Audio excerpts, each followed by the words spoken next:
Okay, this video covers quite a remarkable set of factors that when we research the Bible, we all are subject to confirmation bias, finding that is what we look for.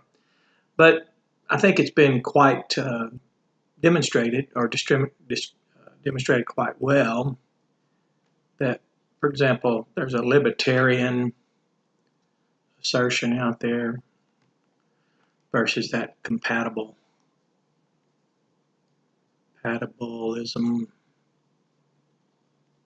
And what was introduced and, I suppose, emphasized was causal agency. And that, of course, is according to the inflectional morphemes in the biblical Hebrew language.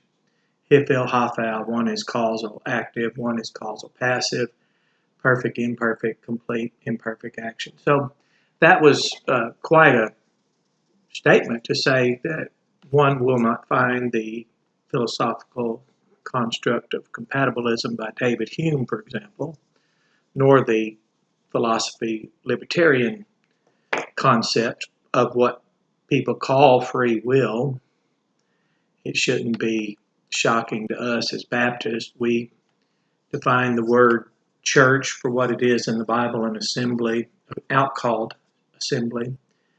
That's troublesome for some because the assembly is Christ's body, called out, severed ties, then from what? So that Baptists would define our term from the Bible when it comes to free will shouldn't have been that big of a surprise. I was more startled that a few Baptists had understood and accepted what the Bible teaches about the relationship of a subject to the action, especially in Genesis 15, where Abram caused faith. And then, of course, we talk about the open, closed theism that's discussed, and yet the Bible living theism is quite remarkable. The conflict there, the battle in the Bible, that is between the living God and dumb idols, and the warning against idolatry.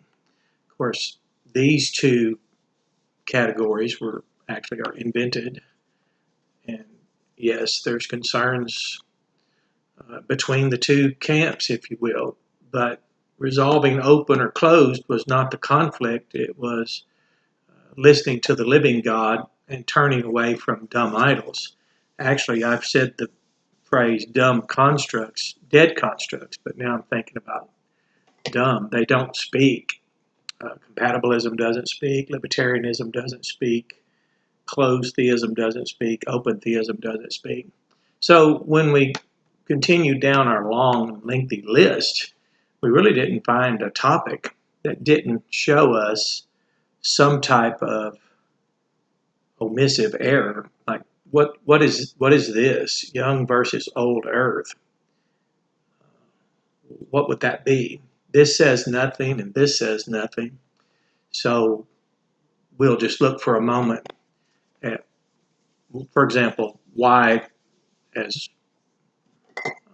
I've been happy to speak about the ratio in the Bible. And for example, if I wanted to teach my children, I would say, as I first began to evaluate this, there were advocates somewhere between 6,000 and 20,000 years on the young earth side, and then somewhere between millions, which was quite a silly number now. If you think about it, it's much larger, billions of years. So this is basically where it stood. Well, if you've ever had to and ever had interest in this, you'll notice there's something here in the middle here, and it's literally a ratio. 1 day to 1,000. This is 1 day. This 1,000 years. So solving for this, you'll find that 12,500, which fits very well here, times the 360 day equals 4.5 million. Let's just clean this up. Let's look at this again so we can slow it down a little bit. So people are really like, oh, you're up to something, numerology, all the types of silly things people say who realize they may not have a keen interest in the Bible. But if we see this ratio here, which is in the Bible, by the way, and we know that we can find a number between that. If you split the difference, there's 14,000 difference here. So if you just cut that in half, you get to 13. So I just tweaked it to 12,500 years, but there's a rationale for that as well. And then took 360 days of a prophetic year. So here's the days, here's the years, and that equaled 4.5 million days. Then multiplied that by 1,000 years. So there's the years. And that equaled 4.5 billion years. So what was the problem? What was all the hysteria and slander? And well, people always react in emotional manners against that which they themselves did not care to notice. Because you're not looking for this when you're proof texting. Confirmation bias prevents us from finding what's there more often because we're only looking for what we need. So we always find what we're looking for. So who would have believed this first and then went to look for it? I don't know. I've never heard of it until I was under guided research by Dr. John Penn, who said there's a formula in the Bible, given all the numbers that are out there now. If someone could just find it, then the interest I and Eddie Johnson, research assistants for Dr. John Penn, held was, let's just go lay this out and see what's there. But it proves, for example, if you are debating and you're in an intellectual conversation, of course, and you're reasoning with someone, if you can find someone that will have the conversation, just speak of, then I'll do this, especially since my granddaughter is going into 3rd grade, so I'll teach her about ratios and how to set these up. So if we have a 1 to 1,000 ratio, we can begin, because we know about relativity, we know about those who, the fields of science, physics, and calculus all came from theology. They were all developed by theologians. So back to, as I was speaking of 12,500 years, for example. Well, let's put that in relationship to the 4.5 billion.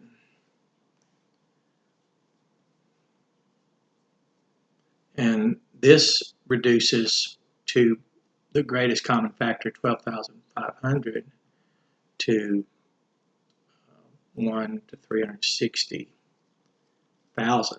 Now this is fascinating because now all we have to do is divide both sides by the 1,000 years, and we have our original ratio here, 1 day to 1,000 years, and then divide this by 1,000, of course, and we're now have our 360. So it was really important to, how do we verify the 360-day prophetic year, because that's in dispute. Judaizers, or JewsForJudaizer.org, I believe it is, website, says this isn't true, and they say it's incredulous, because if it's true and that number's correct, and I think we just demonstrated a good example of its veracity, then the date March 14th, 445 BC to April 6th AD 32 equals 173,880 days, and that's exactly 483 times the 360 days. And then we're waiting on the balance, the 7 years. That's called the 70th week of Daniel.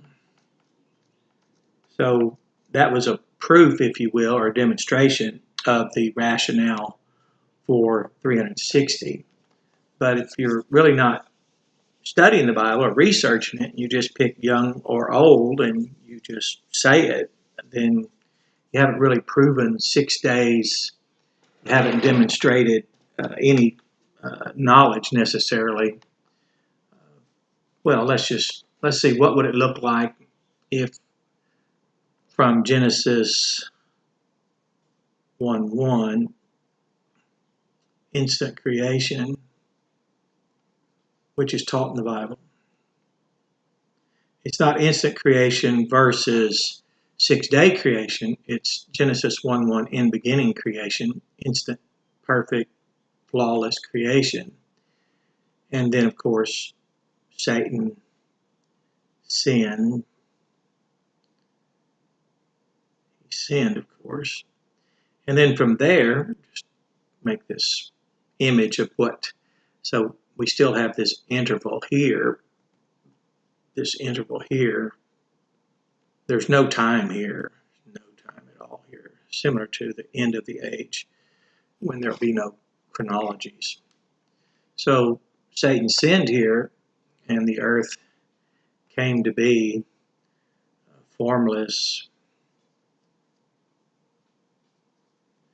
and void. That's Genesis 1:2. So how did it come to be that? And from that point forward, so if we agree there's been 6,000 years of history of mankind, we agree that there's 360 days in the prophetic year. We've proven the 6-day creation with 6 24-hour days. Then all we have to ask is what happened here. Some among science say the Big Bang was here that started the universe, the original heavens and earth. However, that's more likely here, the destruction that they have observed, that is, we have through our technology. But now this interval here, 4.5 billion years, can be demonstrated to have passed at a rate of 1,000 years per day. Very destructive velocity, by the way. Then we have a repair here takes place to make it a habitat for humanity. So all total, 12,500 plus 6,000 all fall within the 20,000 that some say. So there's 18,500 years total. And this time here, the 6,000 years has passed according to the Genesis 1:14. That's referential time that God created for man, which was part of the repair. So understanding this, look at the remarkable feat of, or accomplishment of including 1 to 1,000, that ratio, proving a 360-day prophetic year, demonstrating Christ as the Messiah from Daniel, the prophecy from the edict to rebuild Jerusalem to his triumphant entry. Notice we have a regenerated earth coming. That's the kingdom of God. We've proven that 483 times 360 day is correct. We don't have to eliminate instant and spoken creation. We don't have to exclude the repaired earth of Hebrews 11:3 that we found Christ repairing it. We can now, by just using our Bible, have our own rationale for the velocity of that destruction. That some say the Big Bang was the beginning. We can now know that was the ending. We know we have a new earth, which new means unprecedented coming. We don't have to dispose of that. We got Daniel's 70th week is now established, where we can show a rationale for why we're looking forward to that with some credibility. We have an answer between 6 to 20,000, which the total time never exceeded 20,000 years. We showed at 12,500. If we count only the daytime, the 12 hours in the day, reduce that to 6,250. Again, the Big Bang was more likely to, for us in the Bible, we could show a rationale or make an argument, give a rationale for why that was perhaps the ending. We showed now the relevance of this ratio, and 4.5 billion years fit within our time frame because at the rate of speed, that much time could pass in only 12,500 years at 1,000 years per day. And again, this is good for my granddaughter because she'll be studying. All this is third grade level arithmetic. I know because the deacon in our church, Master of Science and Education, I said, what's the level of arithmetic, multiplication? And he said third grade. So I wasn't very impressed with myself when I found out how simple this work was that Dr. John Penn had myself and Eddie Johnson researching.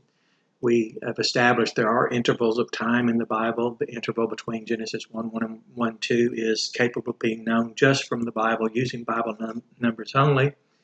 We've proven a person has a good rationale for 6,000-year history of mankind. We've not only established that there is an interval between Genesis 1:1 and 1:2, but that we can know the amount of time, as Bullinger stated before 1916.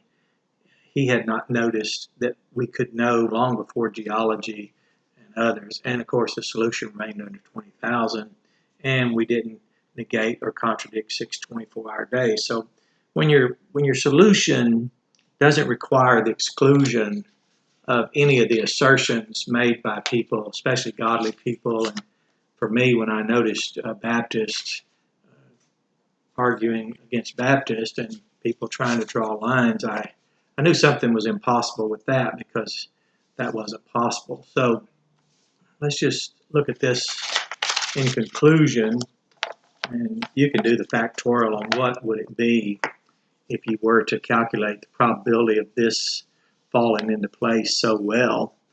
It certainly demonstrates, for example, an atheist who might happen to be a scientist ridicule a young Earth notion. And if you've ever been ridiculed because you think the Earth is young, you have a good case to show 12,500 years. And again, Jesus said there's 12 hours in the day, so if you reduce that, that's 6,250 by just cutting that in half. But you take this time 360 prophetic days in that prophetic year, that's where we get the 4.5 million days. And then you multiply that by 1,000 years. That equals the 4.5 billion. But man has no concept of that experience of time. That would, if you're looking for where that would go, that would belong in the interval that's well established, been under discussion and evaluation. Some had called it the gap, for example, which is strange. That word now is negatively connoted, but when we talk about a 2,000-year gap awaiting the 70th week of Daniel, no one says that. So I'm not really sure why that's been so negatively spoken, but where that interval goes, find a better marker.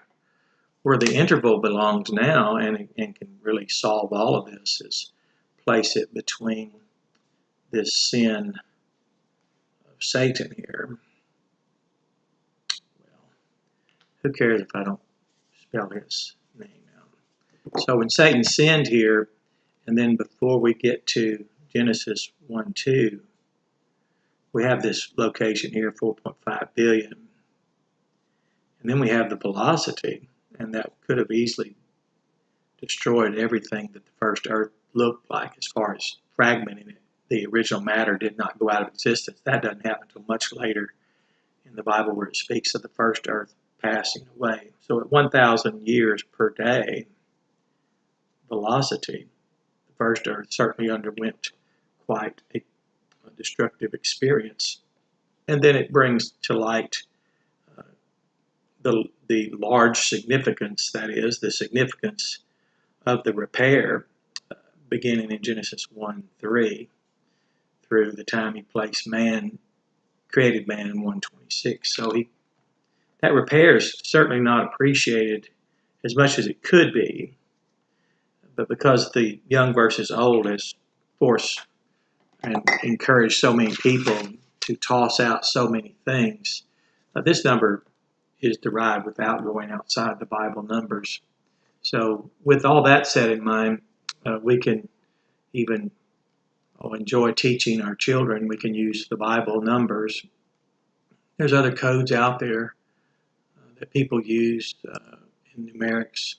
You can look it up and see all this. It's really quite incredible. I'm not sure what the criticisms are about, except emotion, and none of us like to think we're wrong. But this wasn't about right or wrong. This wasn't about picking sides. This is an apologetic and outreach ministry. So if you want a rationale for how could everything fit, let's just do this. How could everything fit between a time frame of, let me just draw a timeline here, a line of time, which we all seem to think in those terms.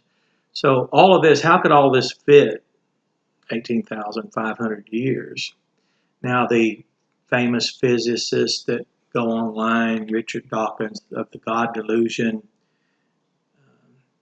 famous physicist Neil deGrasse, and all these people who mock young Earth and all these things, Genesis 1:1 all the way to the new Earth,